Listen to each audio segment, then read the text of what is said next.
What's up, everybody? Matt Gajewski here, back again with the Odd Shopper channel. Today, we're talking college football bets ahead of Week 9, the Tuesday slate, doubleheader on deck. Before we get started, make sure to hit that thumbs up button, subscribe to the channel, and hit the notification bell so you know when this and all other content goes live. We are brought to you by Bet365, and they have a limited time deal for those of you living in Kentucky, Ohio, New Jersey, Virginia, Iowa, and Colorado. You can make a deposit, then place $5, any market, any game. Whether that bet wins or loses, you are getting $150 in the form of bonus bets. Must be 21 to play, unless you're in Kentucky. Could be 18 there. If you or someone you know has a gambling problem, please call or text 1-800-GAMBLER. But these are only around for a short period of time. Make sure you get the bonus money when you can. It is huge for your bankroll at the end of the year. All right. Tuesday, Conference USA's got us on lock. We start New Mexico State versus Louisiana Tech. 2.5-point spread in favor of the home team, Louisiana Tech. 52-point total. I have these teams pretty evenly power rated, but they're built differently. New Mexico State's the better offense. Louisiana Tech's the better defense. But I think we might be underrating this Louisiana Tech offense a little bit. Now they have Hank Bachmeier back in the fold. He's just a little bit more efficient as a passer. Completion percentage, 66%. Jack Turner, their backup, was at 58.5. And then Bachmeier takes care of the ball. He has 6 big-time throws, only 3 turnover-worthy plays. Turner, he had 5 big-time throws, 8 turnover-worthy plays. That's reflected in his touchdown-to-interception ratio, which is 5-5. He does give you a little more rushing than Bachmeier, but I'd rather have the quarterback that takes care of the ball, the veteran signal caller, especially playing behind playing behind an offensive line that does allow a little pressure. Pressure rates at 26%, which isn't great, not fantastic, not bad either.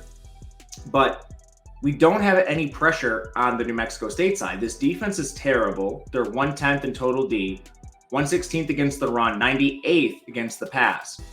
There should be all day for Hank Bachmeier to throw. And I think his cast of skill position players about as healthy as it's going to be. You basically are losing a lot of rotational guys here.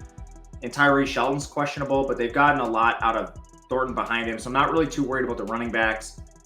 At the top, Kyle Maxwell's back in the fold. So you've got your full complement of receivers. I think they moved the ball here against New Mexico State.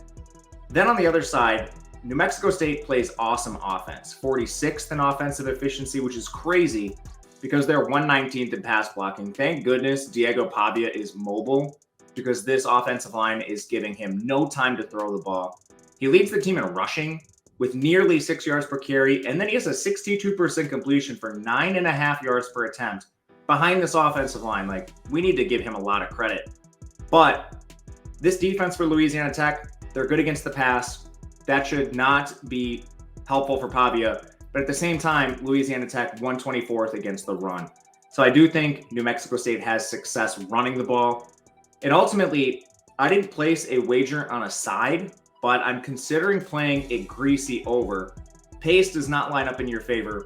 Louisiana Tech 70th, New Mexico State 126th. But again, we have matchups for both offenses to exploit. New Mexico State, they like running the ball anyway. Louisiana Tech outside the top 120 in defending it. And then Louisiana Tech, they can run or throw. I like their ability to throw more with Bachmeier. You've got the New Mexico State defense 110. So you might not even need pace. Just bad defenses could push this over. Haven't played it yet. I'm going to wait and see if we don't get any movement. But I'll be looking to play this at some point before the games. Second contest, I did play this one. Western Kentucky takes on Liberty. Western Kentucky comes off the L to Jacksonville State, kind of making this game. I mean, it's still an important game, but definitely not as important as people were making it out to be. This was the preseason game of the year in the conference, but now you got Western Kentucky coming off an L. We do have Liberty as a 5-point favorite. I played them at -4, not through any key numbers here, so I'd still play them at -5. They're the better overall team. I'll start with Western Kentucky because some of their efficiency metrics are honestly staggering considering how good they were last year. This team is 111th in offensive efficiency, 86th in pass blocking, 113th in run blocking. They don't run the ball anyway by choice. 92nd on defense, 125th against the run. This is horrifying when you face Liberty. 89th pass rush, 44th in coverage. Again, Liberty is a run-based team with Caden Salter, Quinton Cooley, and Billy Lucas. I don't care that Western Kentucky stops the pass. They have great coverage. They're horrifying. This is a bottom 8 unit against the run in the country. And they just lost to Jacksonville State. In that game, they gave up a ton of production to Zion Webb, 146 rushing yards. Anwar Lewis was at 85, the running back. That's over 5 yards per carry to both of them. Then that doesn't even include the struggles Austin Reed has had. Like, my goodness, what a step back. I don't know if it's his fault. The offensive line's been bad, so he doesn't have as much time. He's had some injuries to receivers, like Michael Matheson hasn't played this year. I think all of that plays a role. But 59% completion for 6.5 yards per attempt, 16 touchdowns, 4 interceptions. Honestly, he's lucky to have this ratio because he has 15 big-time throws, 12 turnover-worthy plays, only 4 picks. Very, very lucky. Again, offensive line is bad, 25.5% pressure rate. Liberty's defense is good. They're 21st in total defense, 16th against the pass, 45th against the run. Now, I want to point something out with this 16th pass defense rating. They've played Bowling Green, so that's Basilic and Orth. They played New Mexico State, Pavia runs. Buffalo, Cole Snyder can't throw. FIU, I like Jenkins, but he's still a freshman who can't really throw. Sam Houston, that's Keegan Shoemaker, can't throw. Then they played Jacksonville State, that's Zion Webb, Logan Smothers, and Middle Tennessee State. Nick Vadiato gashed them. So, I mean, they played one decent signal caller all the year that can throw. Like, Pavia, I love him, but he doesn't really throw. He's just a runner. So I still have questions with this secondary. I think Western Kentucky is going to move the ball, but the problem is injuries on defense. This Western Kentucky team lost their 2 best players, Upton Stout, Jaquez Evans. They play corner and linebacker. Both of them had surgery. I don't think they're coming back this year, but there is a vast, vast drop-off. If you told me these guys were on the field and all they needed is like a stop against Liberty, I'd have interest in playing them as a dog. But we just saw them allow a massive amount of production to a worse Jacksonville State team. And while Jacksonville State only won by 3, I personally think the margin of victory should have been wider.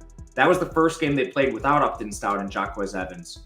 Now you're facing the rushing attack of Salter, Lucas, and Cooley. I think 5 might even be too light here. Those are immense injuries on the Western Kentucky side.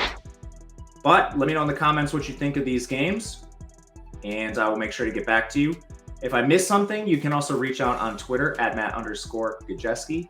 Otherwise, thank you for watching. Good luck, and we'll see you tomorrow for the Wednesday games. Have a good one.